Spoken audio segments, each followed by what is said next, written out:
আপনারা আজকের ইতিমধ্যে আপনারা জানেন যে শান্তিনিকেতন মেডিকেল কলেজের ওয়ার্ডেন গার্ল যে মেয়েটা কাজ করত, ওই দিন রাতে তাকে বিশেষ চাপ দিয়ে সেখানে কাজের জন্য রাখা হয়েছিল।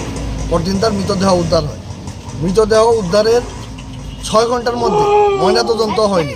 6 ঘন্টার মধ্যে পুলিশের আধিকারিক জানিয়ে দিল যে মেয়েটা আত্মহত্যা করেছে। তা আমাদের প্রশ্ন হচ্ছে, ময়নাতদন্তর আগে পুলিশ কীভাবে জানে মানে মেয়েটা আত্মহত্যা করছে?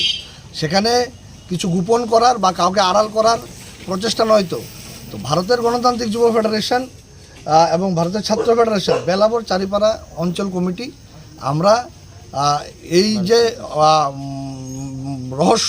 এই রহস্য উন্মোচন এবং প্রকৃত দোষীদের এবং ঘটনার সুষ্ঠু তদন্ত আমরা চাই এবং প্রকৃত দোষীদের আমরা শাস্তি চাই।